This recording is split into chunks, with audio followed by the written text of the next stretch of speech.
नमस्कार, आप देख रहे हैं न्यूज़ 7 हिंदी। मैं हूं आपके साथ अक्षिता मौर्य। भोजपुरी सिनेमा के सुपरस्टार पवन सिंह और उनकी पत्नी ज्योति सिंह के बीच चल रहा विवाद थमने का नाम नहीं ले रहा है और अब इस पूरे मामले में नया मोड़ तब सामने आया जब बिहार विधानसभा चुनाव से पहले पवन सिंह ने चुनाव न लड़ने का ऐलान किया। वहीं दूसरी ओर ज्योति सिंह के पिता राम बाबू सिंह ने बड़ा बयान देते हुए दावा किया कि उनकी बेटी खुद चुनाव लड़ेंगी। जब राम बाबू सिंह से पूछा गया कि पवन सिंह के वायरल वीडियो में उन्होंने दावा किया था कि राम बाबू ने उनसे कहा था कि मेरी बेटी को विधायक बना दीजिए, तो इस पर राम बाबू ने जवाब दिया कि ये 3 महीने पुरानी बात है, जब वे लखनऊ गए थे और घर में घुसने तक नहीं दिया जा रहा था।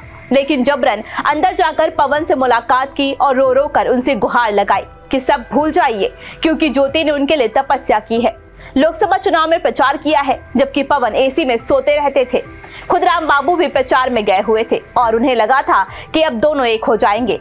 जब उनसे पूछा गया कि उस समय क्या लगता था कि दोनों साथ आ जाएंगे, तो उन्होंने कहा कि उन्होंने भले ज्यादा मेहनत ना की हो, लेकिन ज्योति ने दिल से मेहनत की और क्षेत्र के लोगों की चिंता की। लेकिन पवन सिंह ने उसकी कद्र नहीं की और अब वे बेटी जैसी पत्नी खो चुके हैं।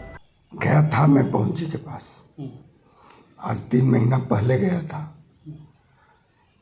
तो ये पहले क्यों नहीं बोले इस चीज को? और रही बात की विधायक को बना सकते हैं क्या किसी को उनके बस की चीज है?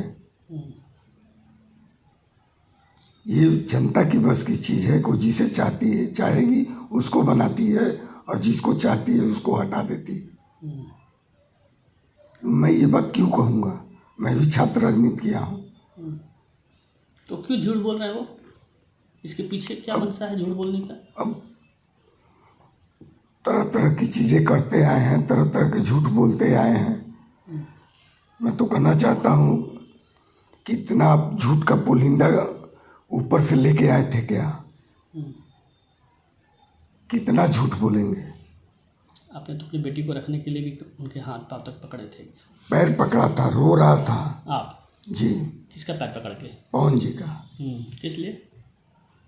मेरी अपनी बेटी को रखने के लिए, उसको अपना ये रखिए। आपके चुनाव में वो इतना मदद की, उतना कड़ी धूप में आपके लिए, अपना रिश्ता बचाने के लिए। आपको ये दिखाई नहीं दे रहा है उसकी मेहनत। मेरी पत्नी मेरे लिए रात दिन एक कर दी थी। 8 बजे होटल छोड़ देती थी उनके लिए और 2 बजे 3 बजे रात को होटल आती थी। और ये वहाँ से तो एसी में सो जाते थे, उनको गर्मी लगती थी। तो जब इनको अपनी पत्नी का उत्तप दिखाई नहीं दिया, क्या कहूँ इस पे मैं?